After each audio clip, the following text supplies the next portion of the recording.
Hello student, good morning सभी को। स्वागत है आप सबका एक बार फिर से आगाज इंस्टीट्यूट में।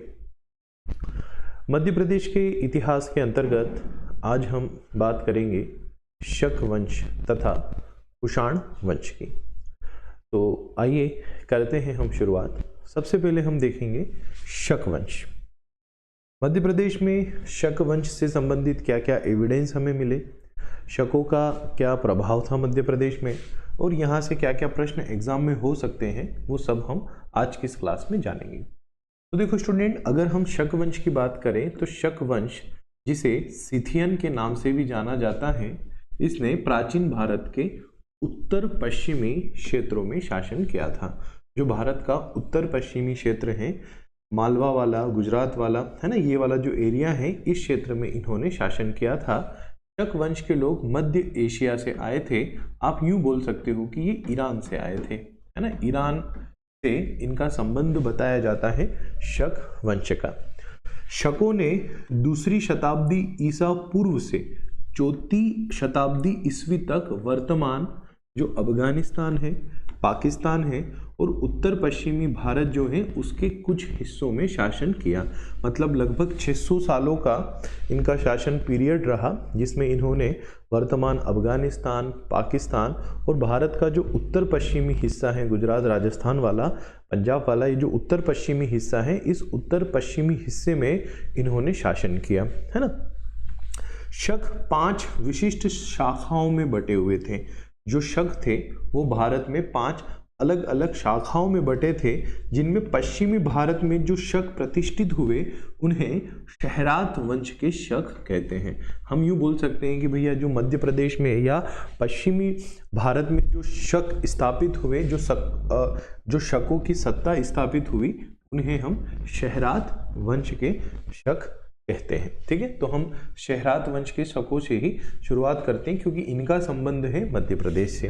चलिए, तो बात करते हैं शहरात वंश के शकों की। तो शहरात वंश के जो शक हैं, उनका जो संस्थापक बताया जाता है, वो बताया जाता है भूमक को, कि जो भूमक है वो शहरात वंश के शकों का संस्थापक था। और ये पश्चिमोत्तर भारत में, जिसके अंतर्गत गुजरात और राजपूताना क्षेत्र जो आता है, उस पर ये शहरात वंश के जो शक हैं, मतलब भूमक जो है, उस क्षेत्र में भूमक का जो राज्य है वो विस्तृत था। भूमक का उत्तराधिकारी नहपान हुआ। देखो इस फैक्ट को ध्यान से सुनिएगा। भूमक का उत्तराधिकारी नहपान हुआ, जिसके सिक्के हमें शिवपुरी से प्राप्त होते हैं। अब एग्जामिनर प्रश्न करेगा कि नहपान के सिक्के कहाँ से प्राप्त हुए, आपका उत्तर होगा शिवपुरी से। अब इन सिक्कों की क्या विशेषता है उसे सुनो। इन सिक्कों में गौतमीपुत्र सातकर्णी का भी नाम मिलता है इन सिक्कों पर। मतलब जो शिवपुरी से नहपान के सिक्के प्राप्त हुए हैं, उन सिक्कों पर नहपान के अतिरिक्त गौतमीपुत्र सातकर्णी का भी नाम मिलता है।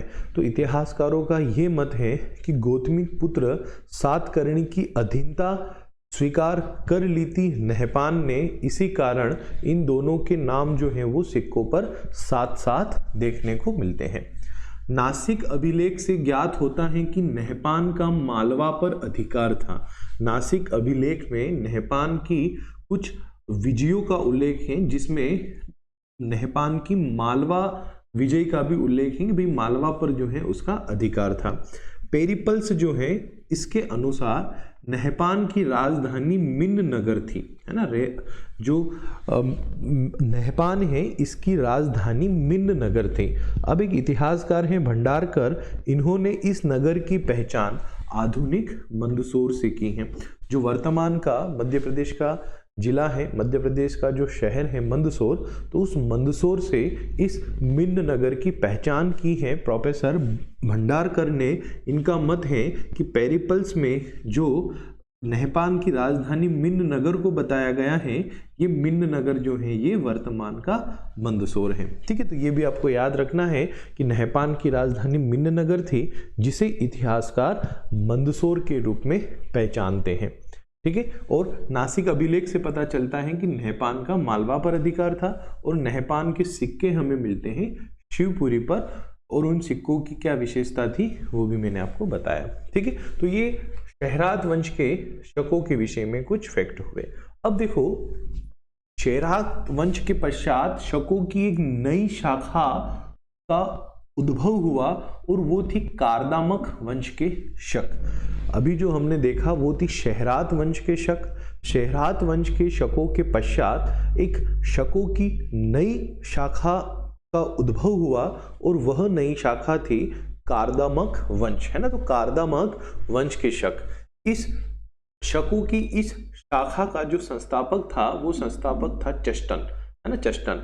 नहपान की मृत्यु के पश्चात यह शाखा अस्तित्व में आई, है ना। मैंने कहा ना कि कारदामक वंश के पश्चात शकों की शहरात वंश के शकों के पश्चात शकों की एक नई शाखा अस्तित्व में आई, कारदामक वंश। तो नहपान की मृत्यु के पश्चात यह जो शाखा है यह अस्तित्व में आई, जिसका संस्थापक था चष्टन। उज्जैन तथा काठियावाड़ में ये विस्तृत थी। यह जो शाखा है ये मालवा तथा काठियावाड़ में विस्तृत थी, आप ऐसा बोल सकते हो। चष्टन के सिक्के हमें उज्जैन एवं शिवपुरी से प्राप्त हुए हैं। उज्जैन से तथा शिवपुरी से चष्टन के सिक्के प्राप्त हुए हैं। चष्टन की मृत्यु के पश्चात उसका पौत्र, है ना, यहाँ पुत्र लिखा है, पुत्र नहीं पौत्र।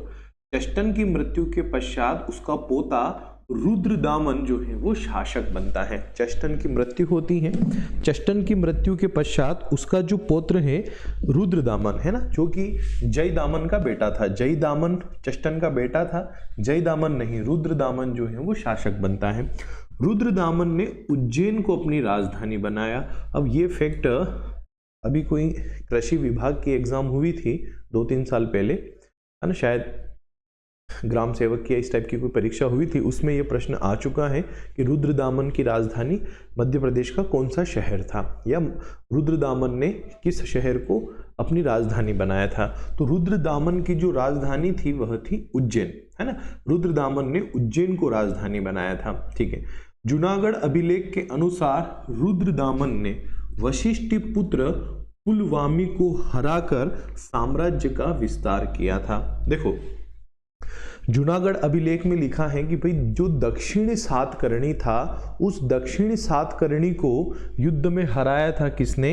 रुद्रदामन ने। तो जो रेपसन महोदय हैं वो रेपसन महोदय इस दक्षिण सातकर्णी की पहचान वशिष्ठ पुत्र पुलवामी से करते हैं, है ना, कि जो दक्षिणी सातकर्णी की जो बात की गई है जूनागढ़ अभिलेख में वो वशिष्ठ पुत्र पुलवामी की बात की गई है। मतलब कि रुद्रदामन ने वशिष्ठ पुत्र पुलवामी को हराकर अपने साम्राज्य का विस्तार किया था। सांची से, सिवनी से, बेसनगर से, आवरा, है ना, और छिंदवाड़ा आदि स्थानों से शक शासकों के जो है हमें सिक्के प्राप्त हुए हैं, ठीक है। ये थोड़ा आपको याद रखना है। ये वही रुद्रदामन है जिसके विषय में आप इतिहास में पढ़ते हो ना कि सुदर्शन झील का पुनरुद्धार करवाया था, है ना। तो ये वही रुद्रदामन है जिसने सुदर्शन झील का पुनरुद्धार करवाया था। आप भारत के इतिहास में पढ़ेंगे इस रुद्रदामन के विषय में। चलिए अब देखो एक और फैक्ट मैं आपको बताता हूँ। इस रुद्रदामन का जो जूनागढ़ अभिलेख है ना, जो संस्कृत भाषा का है ना, संस्कृत में लिखा हुआ है रुद्रदामन का जूनागढ़ अभिलेख, लिपि ब्राह्मी है उसमें। तो जो रुद्रदामन का जूनागढ़ अभिलेख है उस जूनागढ़ अभिलेख में उसकी विजयों का उल्लेख है। तो उसमें आकर और अवंती इन दोनों का भी उल्लेख है। तो आकर से क्या तात्पर्य? तो आकर से तात्पर्य है पूर्वी मालवा तथा अवंती से तात्पर्य है पश्चिमी मालवा। ये आपको याद रखना है। रुद्रदामन के जूनागढ़ अभिलेख में उसकी जो विजयों का उल्लेख है ना, उसका जो अभिलेख है उसमें 6 नंबर की पंक्ति से लेकर जो 16 नंबर की पंक्ति है ना, मतलब इन शब्द ये लिख रहा हूँ क्योंकि उसमें यही शब्द लिखे हैं, है ना। हम हिंदी में से लिखेंगे 6 से 16, 6 से लेकर 16 नंबर तक की जो पंक्तियां हैं वो पंक्तियां उल्लेख करती हैं उसकी विजयों के बारे में, है ना। भारत के इतिहास में आप पढ़ेंगे रुद्रदामन का जो आप अभिलेख पढ़ेंगे जूनागढ़ अभिलेख, तो रुद्रदामन के जूनागढ़ अभिलेख में आकर अवंती का उल्लेख है। तो इतिहासकारों ने आकर के रूप में बताया पूर्वी मालवा को तथा पश्चिमी मालवा की पहचान अवंती के रूप में की, है ना। और आकर की राजधानी जो थी वो विदिशा थी तथा अवंती की जो राजधानी थी वो उज्जैनी थी।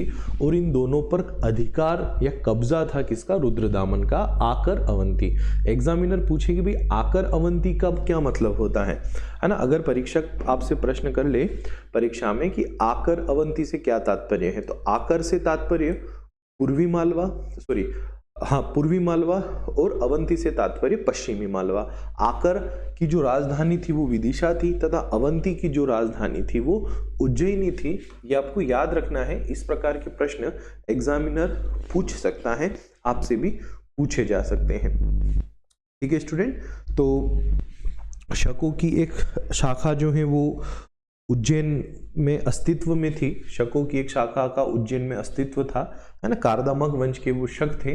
रुद्रदामन ने उज्जैन को राजधानी बनाया, है ना। और शहरात वंश के शक जो थे उसमें हमें भूमक और नहपान के विषय में जानकारी मिलती है, और ये भी जानकारी मिलती है कि संभवतः नहपान ने मंदसौर को अपनी राजधानी बनाया था।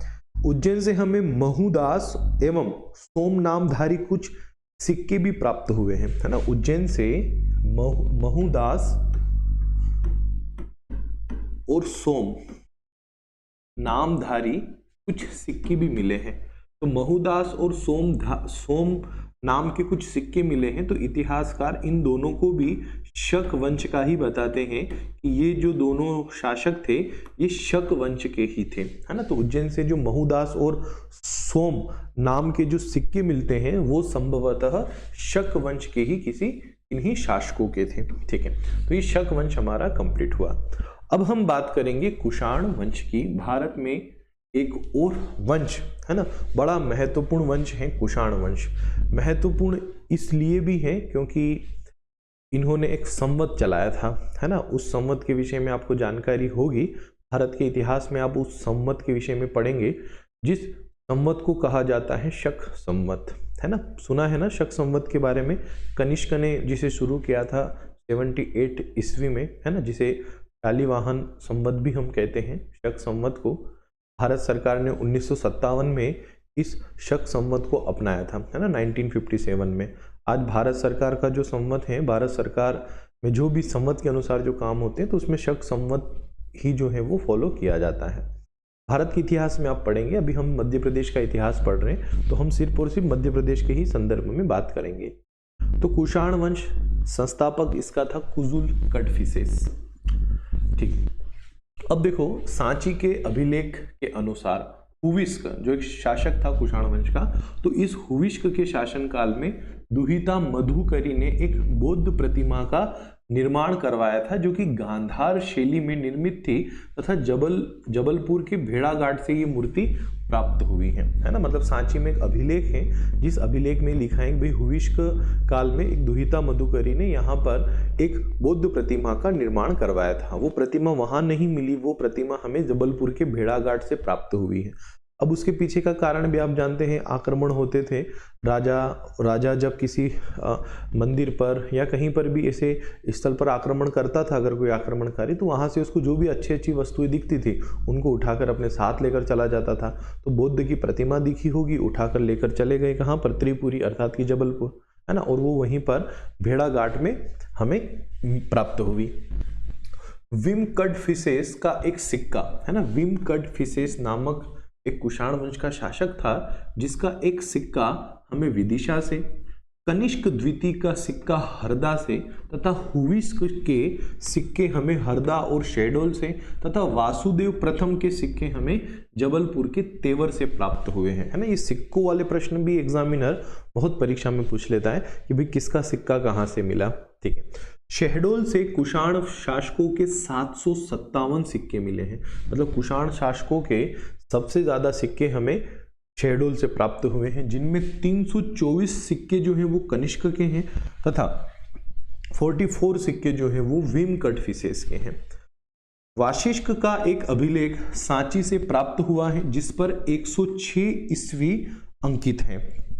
वाशिष्क नामक एक जो शासक था कुषाण वंश का, इसका एक अभिलेख मिला है सांची से जिस पर 106 ईस्वी जो है वो लिखा हुआ है, अंकित है। वासुदेव प्रथम का एक ताम्र सिक्का जबलपुर के तेवर से मिला है तथा भेड़ाघाट से लेख प्राप्त हुआ है ना। एक लेख मिला है किसका, वासुदेव प्रथम का, तथा एक सिक्का मिला है जबलपुर के तेवर से। जबलपुर के ग्वारी घाट से कुषाण कालीन एक गांधार शैली की बौद्ध प्रतिमा हमें प्राप्त हुई है। अब आप सोच रहे हो सर ये गांधार शैली क्या होती है, ये मथुरा शैली क्या होती है, तो भारत के इतिहास में आप पढ़ोगे या फिर अभी हम जो आगे हमारा टॉपिक है ना कला प्रारूप वाला, तो उस कला प्रारूप में मैं आपको गांधार शैली, मथुरा शैली है ना, उस समय जितनी भी ये शैलियाँ प्रचलित थी मूर्ति बनाने की, हम उन शैलियों पर डिस्कशन करेंगे। ठीक है, अभी आप सिर्फ इतना सा याद रखें कि गांधार शैली की जो है एक बौद्ध प्रतिमा जो है हमें प्राप्त हुई है कुषाण काल की, कहाँ से, जबलपुर से।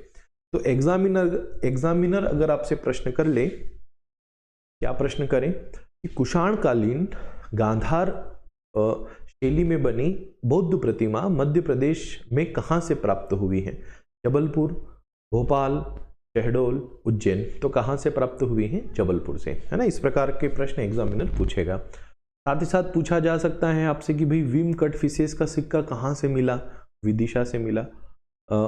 कुषाण वंश के सर्वाधिक सिक्के कहाँ से प्राप्त हुए हैं? तो शहडोल से प्राप्त हुए हैं। ठीक है, तो इस प्रकार के प्रश्न आपको परीक्षा में देखने को मिलेंगे और उन प्रश्नों का आपको बहुत अच्छे से जवाब देना है, क्योंकि शक वंश और कुषाण वंश बड़ा महत्वपूर्ण वंश है। यहाँ से प्रश्न परीक्षा में हमें देखने को मिलते हैं। ठीक है स्टूडेंट, चले तो शक और कुषाण वंश से संबंधित क्या क्या फैक्ट एग्जाम में हो सकते हैं, क्या क्या प्रश्न परीक्षक आपसे पूछ सकता है, वो सब हमने देखा और वो सब हमने जाना। ठीक है, तो अच्छे से आप इन फैक्ट्स को याद रखेगा।